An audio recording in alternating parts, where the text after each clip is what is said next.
So, just to clarify, today's show is about the matriarchy, aging women, Yes. transformations later Yes. in life. Reinventing And we ourselves. cannot stop talking about penises.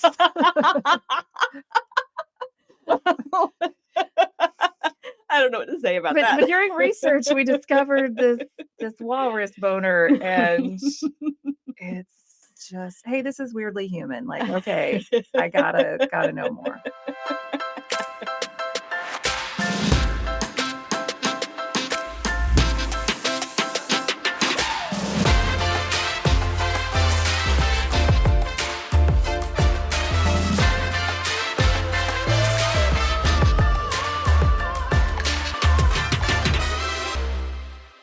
Hi, I'm Candace, And I'm Elle.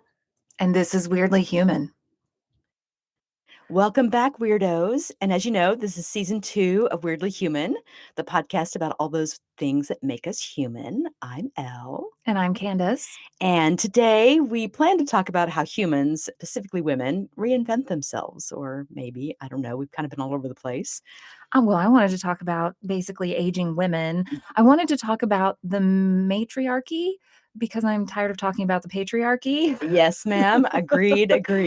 And how great matriarchies are. So you sort of latched on to the older women who reinvent themselves, and I latched on to orcas. And other sea creatures. Yes. There was a bit about walruses, we'll tell you later, but it has nothing to do with the show. Just fun fact. Everything to do with the show. Just fun fact. That's right. But no, orcas and a couple of other toothed whales have something in common with humans that no other animals do, in that they go through menopause, meaning they stop reproducing, but they live for decades after that. And studies have shown that these older women are very important to their pods. And I know that older women are very important to our human society. So. Absolutely. And one of the things that I did to prepare for this episode was I finished Caitlin Moran's book, More Than a Woman, which was so good. Oh my God, I laughed out loud and had a wonderful time listening to that. And I binged watched some Grace and Frankie. Yay! Yes. So my takeaway from Caitlin Moran's book was that you can be a strong, powerful feminist and still get Botox. But she did a whole chapter on its antidepressant effects, sort of like fake it till you make it. When you smile, it actually signals your body to feel happier. And the same is true, though. If you're in sort of a scowl, it can depress your mood. And if you lose the ability to scowl, it can actually boost your mood. So I wanted to real life test this, and it was the perfect excuse for me to get some botulism toxin inserted into my forehead, of which the full results are not available yet, so I can't comment. But placebo-wise, I think I do feel happier. Good. Can't scowl, and you can't make me mad today. There you go. So. I love it. Well, I love Caitlin. You turned me on to her, and I've listened to a couple of her books now. I think her work gets better and better as she ages. For sure. So many parts of her book were just laugh out loud funny to me. Well, and How to Build a Girl, I don't know if you read that one. It's How to Build a Woman. How to Build a Woman. Yeah, How to Build a Girl was the fictionalized version. Yes. Okay, so How to Build a Woman was very good, but it came from her slightly less wise self, and now she's slightly more wise. And so I think More Than a Woman is even better. Yeah. I may be biased. Well, it just spoke to me in so many ways. One of my favorite chapters was chapter 17, which is titled The Hour of Counting All the Things a Woman Will Have by the Age of 40. A little excerpt is where she says, "There are all these things that need to be done before I can do what I want. To be a woman is to count the time you wait to do the things you want to do in months or years, sometimes decades. If a teenage girl's bedroom wall shows the woman she wants to be, then a woman's house shows you what stopped her." Ooh. Yeah. So I know that that's not like laugh out loud funny, but it's ironic. Whenever She is very funny. She is very, very this funny. Wasn't the funniest. This wasn't the funniest. It's not a joke. No. But it's ironic. So when I think about reinventing myself and being at the stage of life where I want to reinvent myself, I take a look around my house and I see all the stuff that needs to be done. And oh my God, I'm paralyzed. So I'm thinking like travel photos and, these things that we curate. They sort of represent who we want to be. Yes, or, projects and when you mentioned travel photos, that was kind of my thing. I love taking pictures, and then when you graduate into parenting, all of that stuff kinda has to get pushed off to the side. Those interests get pushed off to the side because there's only 24 hours in a day, and 8 of those I need to be sleeping, at least. Yeah, for sure. 8 of those I'm sleeping, 2 of those I'm commuting, another 8 to 10 of those I'm working. Ugh. Some people like to brag about how little sleep they get. There's a busy culture. Yes. Yeah, no, Which is terrible. sleep is very important to me. So I'm with you on the 8 hours. Sleep is very, very important to me, and I never had an issue sleeping until I had an issue sleeping, and then I realized that I may have been very dismissive of other people who talked about having issues sleeping because I kinda thought, "Well, But just go to sleep. What's the matter with you isn't that so now?" weirdly human that no one's problems seem very important or concerning until you have this problem and you're like, oh. Oh, I was so dismissive before. What was I thinking? Exactly. Anxieties like that for me when I'm not in an anxious place. It's like, I don't understand. Why are you so anxious? Get over it. And Right. then when I'm having a full blown anxiety attack, it's, all I can think about. And sorry, I was so dismissive. And I'm even dismissive of my previous self who was so anxious. It's like, Right. what was she thinking? Oh god. So it comes down to conditioning, and, when I was thinking about it, I was talking with another friend who I so wanna get on the show. Well, we may need to graduate into doing some interviews one of these days, but it's conditioning that I bought into that came from my parents and from society in general, that basically I was supposed to be responsible for the running of the show. Not the show, but of my life, of Like, the hey, no, the running of our she is kind of household. responsible for the running of the show, though. I'd blow it off. She makes me show up on Fridays to record something. But yeah, that's not unique to you, and I don't. But I think it's weirdly human. It is. I think it's weirdly human that we Mothers are responsible for Ah, everything and everyone, yeah. and sometimes we forget about ourselves. Oh, totally, and then we feel guilty about taking time for ourselves or doing the things that we want to do, keeping alive the hobbies that we want, or spending time with friends, or So just I doing see things that women we do it. want. I saw a dear friend of mine go through medical school with a daughter. Oof. Yeah, oof, indeed. I mean, women do it. This reminds me of my very favorite Betty Friedan quote when she said that as women, we can have it all, but we can't have it all at once. Right. We can't. And No. so, yes, your friend went through medical school. I hear that. However, there were things that she had to sacrifice. For sure, and I think too that some women will still do it, but they feel guilty about it, Oh, yeah. and that's way less common in men. Oh, Yeah, totally. if her husband had gone through medical school while the daughter was little, then So what? yeah, Yeah, I was doing what I needed to for the family. that's right. Yeah. And when we try to reinvent ourselves, sometimes it takes a big thing to happen. So that makes me think of Grace and Frankie. Great show. Jane Fonda, Lily Tomlin. It's on Netflix. Amazing. And what did you say? Is it like the most popular, longest running? It's the longest running Netflix original series I love on it. Netflix, and it's rare in that it is 2 women well over 50 Absolutely. who are the stars of the show Right. As the main as the characters. main characters. Yes, not the meddling aunt or the Oh. or the meddling mother-in-law, the meddling neighbor. They're Or all meddling. well, that's what older women have been relegated to, Yeah. maybe until just recently.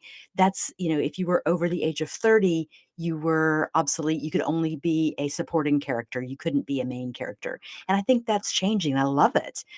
Maybe that's weirdly American too. Of I course. notice British shows tend to have a lot more older women.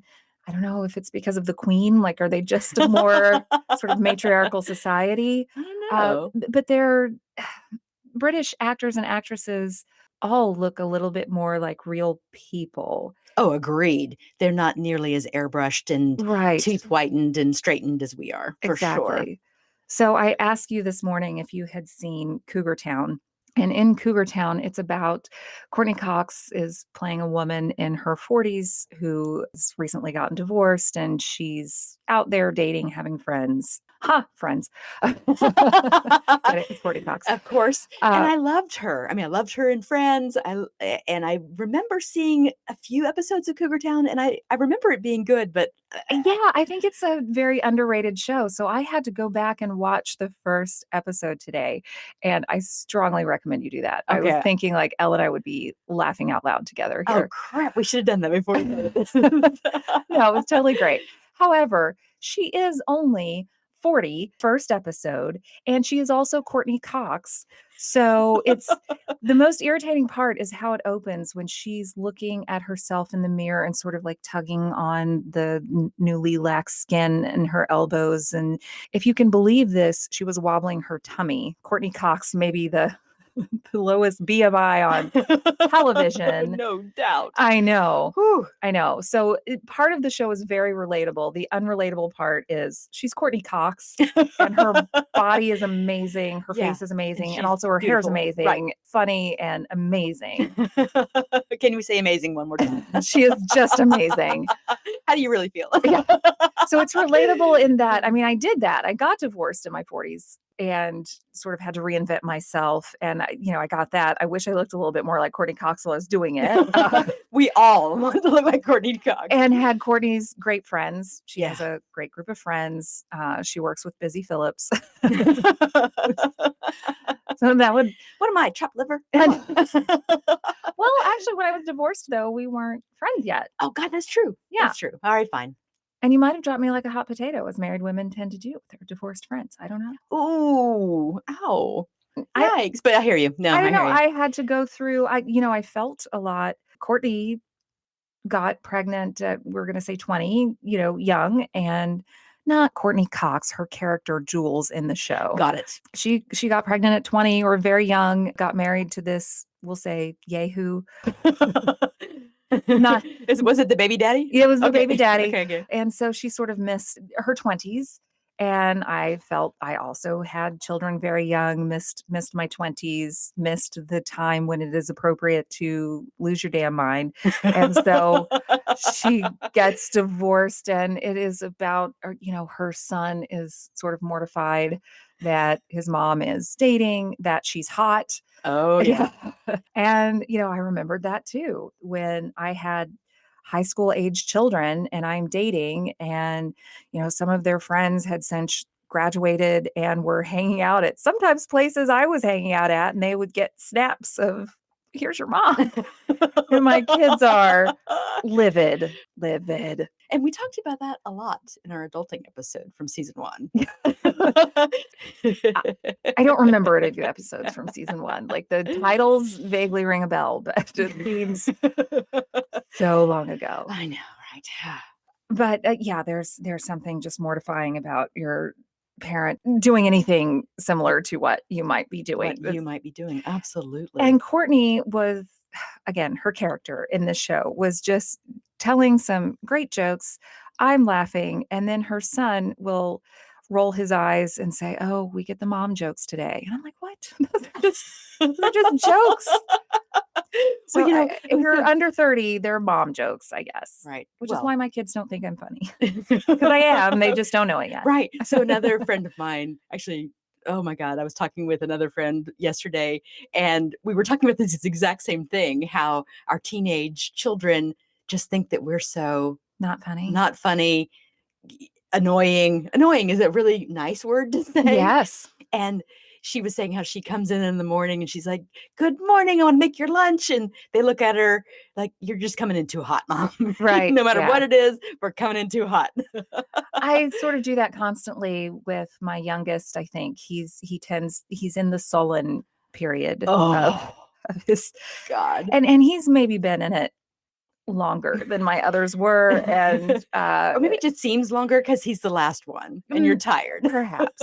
I think that I respond by like the more sullen he is, the more chipper I get. Good morning. The birds are chirping. The sun is shining. Let's, have some breakfast. We'll do a sunshine smoothie. And I think you're right. Like I'm coming in too hot. And it just, And the contrarian in me should understand that. Like the more obnoxiously perky someone is, sort of the more sullen it makes me. And I'm Totally. doing Yeah. this to my own children. I see that now. I see that now. Hey, we accomplished something in That's this right. episode today, and that I just, ooh. And I'm gonna have to go back and watch Cougar Town because I remember now that you're bringing it back up, I'm remembering seeing that again. Big fan of Courtney Cox, but And I am hesitant to call her an older woman at 40, but let's just say she's over 40. And I think it's a very underrated show. I think it's oh, I'm hilarious. sure maybe we can resurrect that one. And hey, if you happen to be a woman of a certain age, and particularly if you like wine and mom jokes, Cougar Town is for you. yeah, or just enjoy looking at Courtney Cox's body, which I'm not ashamed to admit I do.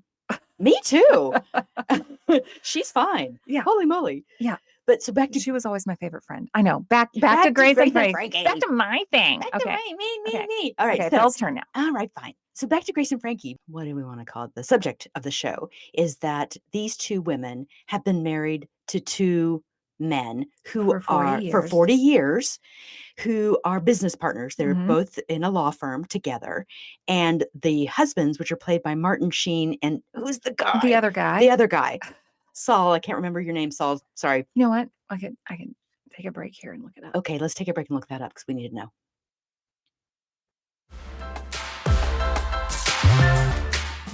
Jane Fonda and Lily Tomlin's characters have been married to Martin Sheen and Sam Waterston, and they've been married for 40 years.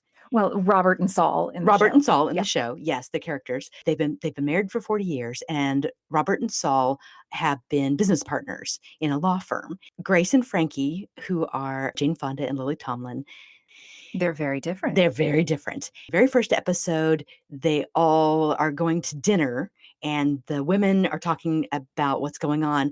The women expect the men to tell them that they're going to retire.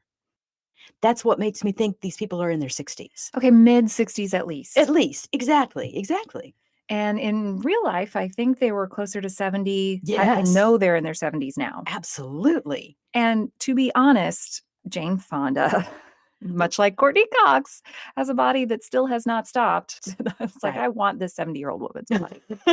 But I loved both those characters, and it's fun to see their evolution. So the crux of the problem is that the husbands have been in love with each other For nearly 40 for years. nearly 40 years, and they've decided that they want to spend the last of their life together as a gay couple, and they basically have to tell their wives, "Yeah, sorry." And they did it together. And they did it at together dinner. at dinner. And of course, it falls apart as you would expect it to. The progression of how the women, of course, they're heartbroken and they're devastated and they feel completely lied to, all the feels. And they never felt like they had anything in common, but now they have a big thing in common. Now they've got a great big thing in common. And it's fun to see their relationship evolve. Mhm. And it's fun to see them come into their own because they do have to completely reinvent themselves. And I love it. And the set is beautiful, you know, Oh, yeah. much like a soap opera. Their houses are large. Their It's TV, wardrobe people. is yeah, fantastic. Yeah, these are rich people problems. Exactly. I covet every single one of Jane Fonda's sweaters. Oh. What did you say the other day? You would trade your car for Yes. one of those cashmere sweaters? Yes, exactly. They're probably worth approximately the same. Yeah, probably. Well, one thing though, I have to say that I got my feelings a little hurt when you said I was too much like Grace. The funny thing was, I thought you were Grace and I was Frankie, and you said I was Grace and you were Frankie. Yeah. And I think that's hilarious. I know. It was funny. In the beginning of the show, Grace is so uptight. Also, I'm in season 4 Controlling. though, and I haven't seen season 1 for some time, so she Oh, yeah. might have been probably was worse. And I'm Okay. recalling she's meaner. Way mean. Yeah. And And you're not mean. Okay, because I'm like, man, I'm not Grace. All I meant, honey, was that you're thinner. No. Oh. Well, and Oh. also that Grace is, you know, of the two of them, she's the list maker. She's true. she never overindulges in anything. And Frankie is more of a devil may care. And That is true. This is a sitcom, and Right. they really lean into both of their roles. Of course. So Grace is a little extra uptight, Frankie is a little extra flighty. That is true. So neither of us are going to completely be that person. And That's upon reflection, when I both learned that we saw ourselves as Frankies, but saw the other ones as Grace. But what I loved was they weren't saying, well, I'm 70. I guess I'm just going to die old and alone now. Me too. I loved that. I love watching older women say, okay, well, this is a new chapter in my life. And I'm going to move forward. Fast forward to the 4th or whatever episode, and I know it's been a long time since you saw the first season, but I loved the scene in the funeral episode between Lily Tomlin's character and Sam Waterston's. He was her husband. They're at a funeral, and she is going to ignore him because she's still hurting and she's still very tender about all of this stuff. And he feels very guilty about what he's done. So he comes to her and he tries to talk to her, and she says, "You know what? I thought I couldn't sleep in that great big bed alone, but now I'm loving it and I'm laying down like a big X." And I just thought, yes. And she tells him something about, and I don't remember exactly what she says, but it's to the effect of, "Yes, I'm hurt, but I'm not going to let this stop me. I'm going to move forward." And I thought, yes, queen. Yeah. Well, and what I heard was a thing that I do, I think a lot of women do. We say that even if we don't mean it yet, we want it to be true. Yes, fake it till you make it. Yes, exactly. Yeah. And then there's the wall too when someone's hurt you. It's like, that's fine. I don't need you. Yeah. This isn't hurting me, even though it is. But Even though it is. someday this will be true. I'm no Yes. longer hurt by this. No, I didn't think she really meant it. But the fact that she was embracing it and that she was putting it out there, and she wasn't just shrinking and shriveling and dying and crying. Sometimes I think these big hurts, though, sort of give women I've got something to prove now. I'm not going to let you best me. I'm not going to just sit there and die old and alone. I have to do something that sort of makes you sorry that you left this Sure. party. Or maybe in the vein of what Caitlin Moran was saying, if I don't have to deal with you anymore, that's one less thing I need to do. Maybe that can give me impetus to clear some things out of my life and get back to what I want. Freedom. Hello. Yes. Yes. And she does have older children. They're not living with her, but they are close enough. When you have children with someone, it is often impossible to just never see them again. See, you're still married to the guy you had kids with. That's true. That's true. But I've seen other women who want to completely shut this man out of their life, but they can't because he's the father of their children. Oh, so sure. we hang out at holidays and events. And so Frankie and Saul, they're still doing this. And you learn later in the show that both of the men, they do actually love their wives, though, and they weren't intending to hurt them in this way. They just happen to be gay. And it's really hard to kind of grasp that they do love their wives and they don't want to hurt them and they want to still be sort of best friends with them. And as the women are healing, they need to put some space there and say, wow, you really hurt me. But they also miss that friendship, that connection, that talk with the person that they raised children with, that they lived with for 40 years.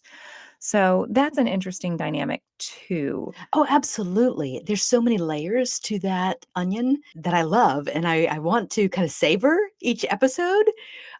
Watching the women kind of do that evaluation of, how did I miss this? How did I not see this was going on behind the scenes? When So they're feeling clearly humiliated they too. feel humiliated, but yet, they don't. How did I not know my husband was gay? Right. Yeah. But it seems like even in the beginning, when they're super hurt and angry, they don't seem to be blaming or shaming the men for being gay. The women don't seem to be petty about that. And I liked that. That was surprising. But they're having all of the feelings that you would have when you thought you were going to spend the rest of your life with this person. And after 40 years, they changed their minds. Yes, for sure. Yeah. Yeah. That must be terrifying. Oh, absolutely. And enraging and hurtful. Yes. But it is a sitcom. And so it also manages to be very funny.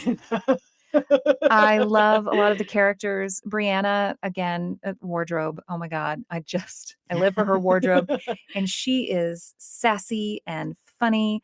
And I love her so much. Fast forward to season 4, though, Robert is still jealous of Saul's relationship with Frankie because they're still very close. And that's where I am season 4. I can't wait for you to get to the part where they start selling vibrators. Yeah. Because apparently women who are 70 still need vibrators. They just are Of course maybe we do. a little bit you're not 70, but Well, I'm speaking for women. okay. I love my vibrator now. A woman who plans to be 70 and plans to still use her vibrator. I get it. There we go.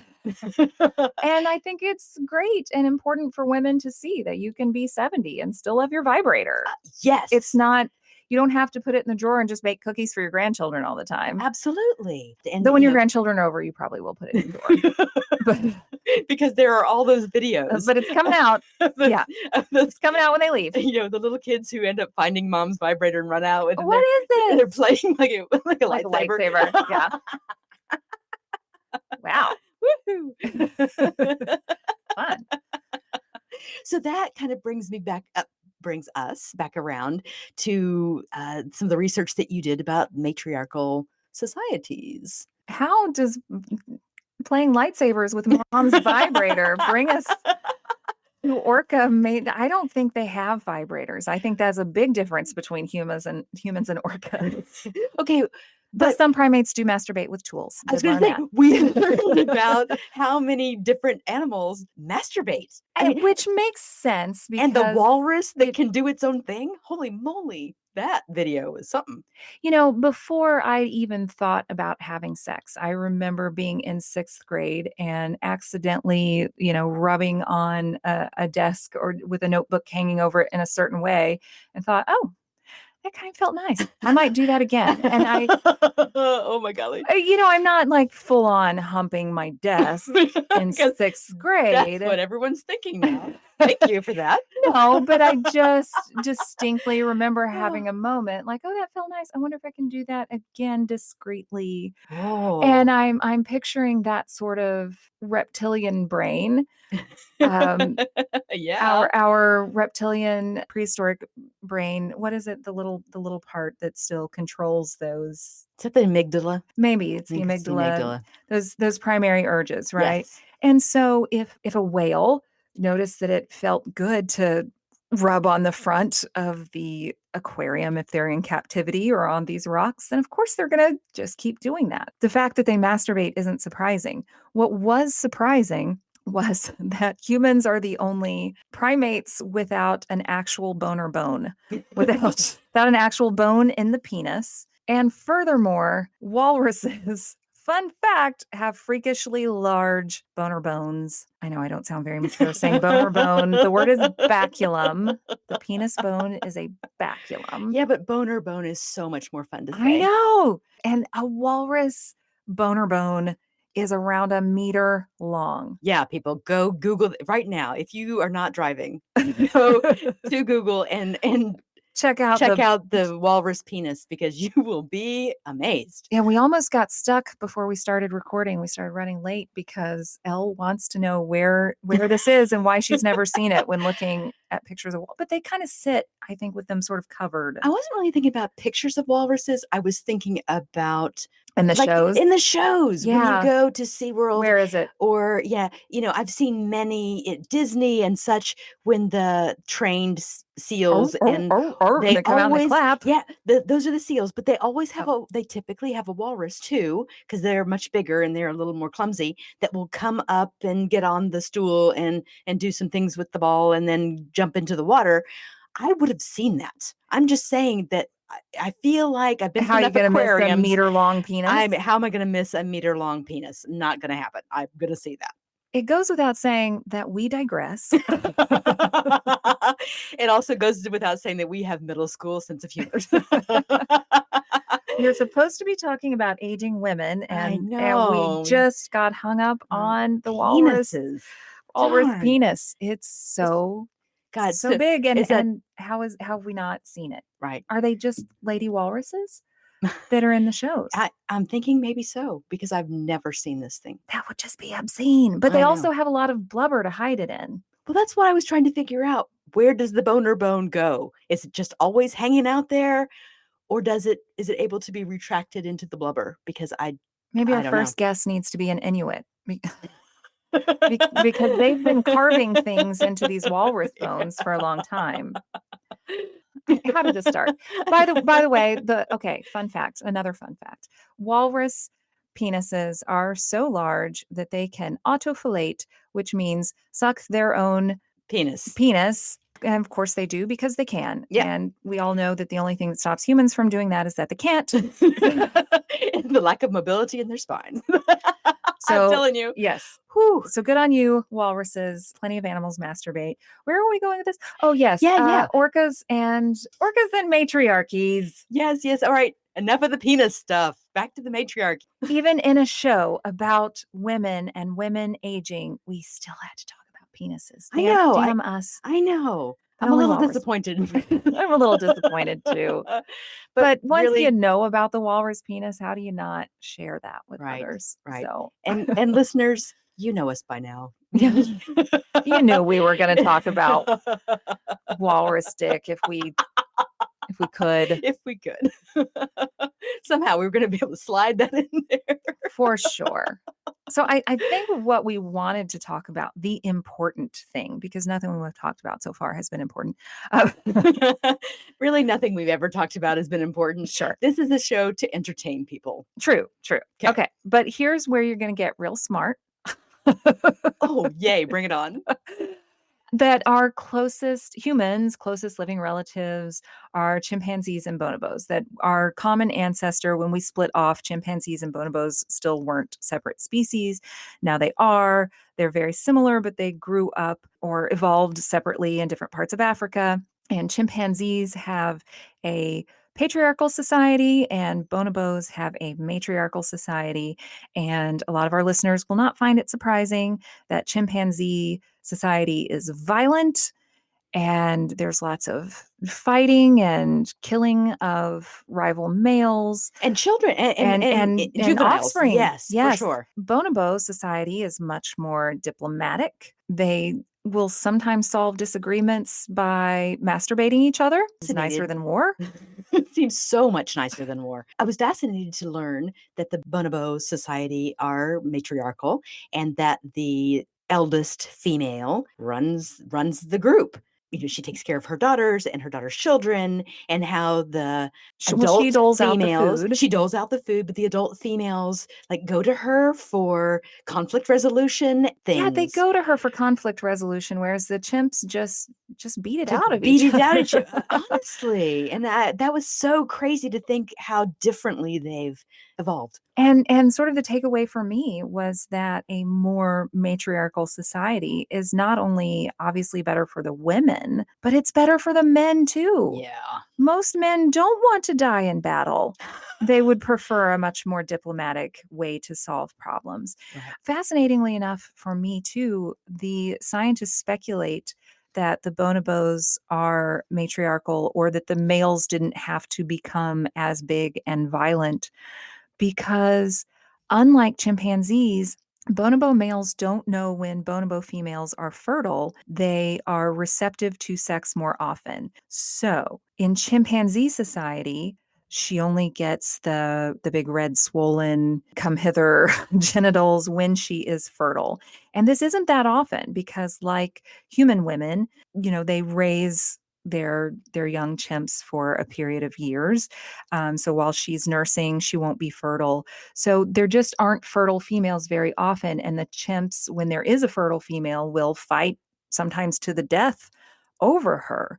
Whereas with bonobos, they will be receptive to mating. They'll get the big red swollen stuff frequently when they are not fertile, which seems to be recreational. I don't know, appeasing to the men.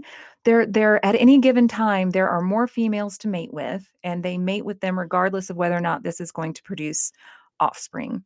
Which just means more sex for male bonobos More sex for males and and females. females. The Yes. bonobos are having way more sex is the Is takeaway. the takeaway. And everyone's happier and the ladies are in charge and the men don't care because they're getting laid. They're getting laid and they're being taken care of. Yes. You know, And they're being taken care of. With orcas, if a grandmother orca dies, the chances of her, it's most pronounced in sons. Somehow grandmother orcas are keeping their sons alive. And if she dies, her male offspring and grand offspring are far more likely to die without her. Because she's preventing them from doing that hold my beer moment. She just smacks them. Cut it out. You're acting like a fool. Maybe so. Well, and also they the males stay with their pod the whole life and they will leave to go mate with females in other pods and then come back. So she, in helping to feed him and care for him, is strengthening their pod and other pods by keeping him healthy. Yeah. So grandmother's super important to orcas. And so when we were thinking about that and you were going down the pathway of the penis pathway? No. I knew you were gonna say that. No. When you were looking at bonobos and you were looking at whales and such, I was looking at what about humans? How many matriarchal societies do we have in humans, human society? So it was very interesting to me that only 17% of human societies are considered matriarchal or matrilineal. The ones that are like that, are like the bonobos. They're more egalitarian, they're more peaceful, everyone seems to get along better. Do they have more sex? The study didn't say, but we're going to assume. We're going to assume. Yeah. But I just think that is pretty cool and amazing, and we should do more of that. Should just be more matriarchal. We should do, or at least our societies can be more matriarchal in that let's strive for diplomacy and sex over war and violence. Oh, I love that. Yes. All right, listeners, that's it. That's your takeaway for today. Yes. Be diplomatic and have more sex and do less fighting and hold my beer stuff. Right. Do they know what we mean by hold my beer stuff? Yeah. Oh, surely. Yeah.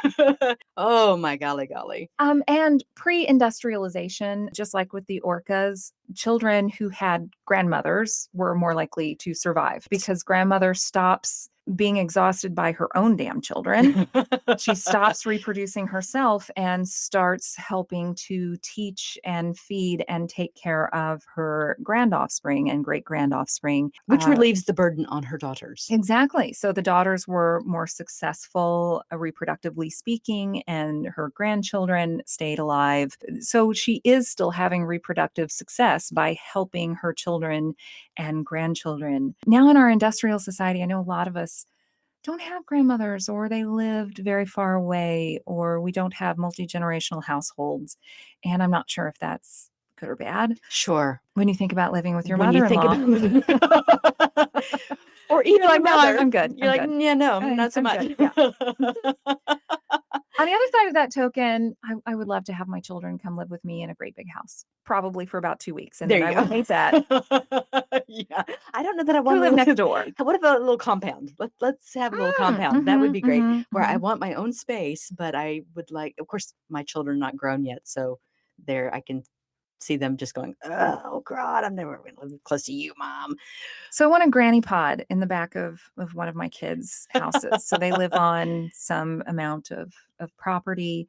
And then when I get to the over 70, I'll just plop my granny pod back there. So they're taking care of, the lawn and the house and all of this stuff. I've just got my granny pod and I can come in and associate that with them when I want to.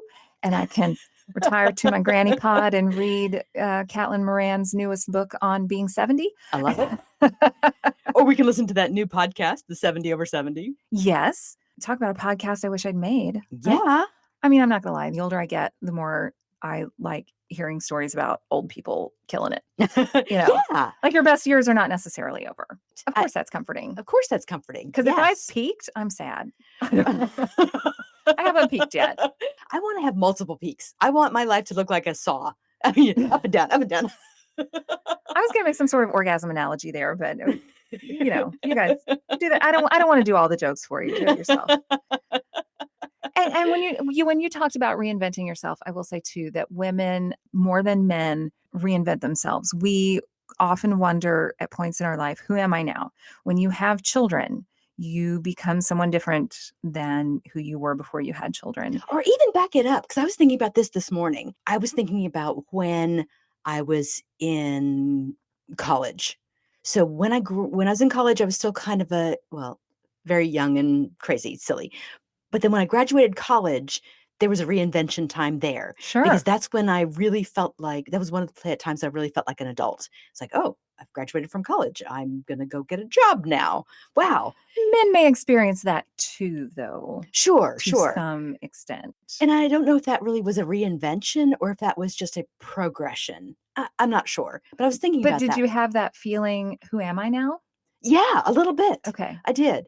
And then obviously when we have children, that's a big one. Yep, everything I was before is It's gone, gone and I'm now someone else, and I know a lot of mothers who won't admit it, but they feel for, a couple of years, or longer. "Who am I? Right. Who am I? I Right. used to know who I was, but now I'm someone different." Right. And then it happens again when your kids get older or they leave the house. Yeah. Okay, now who am I?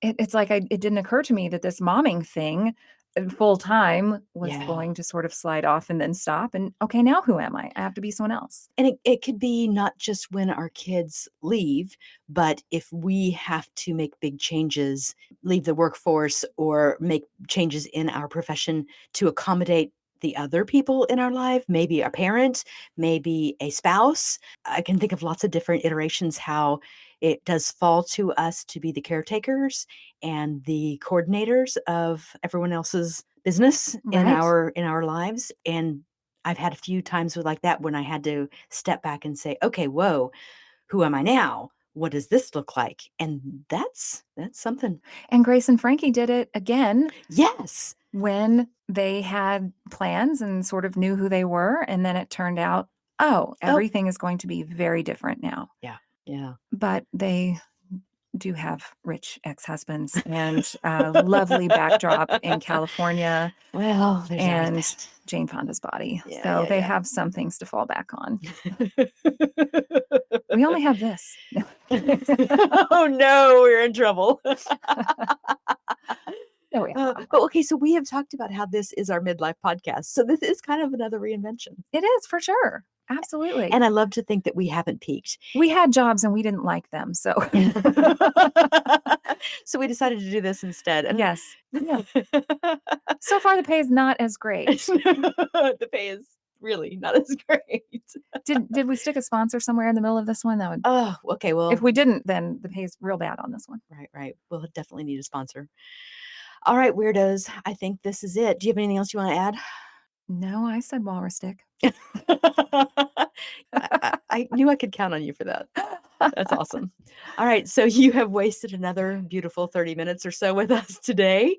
Thank you so much for listening. And Hey, reach out to us on Twitter or Facebook or our emails or I don't know.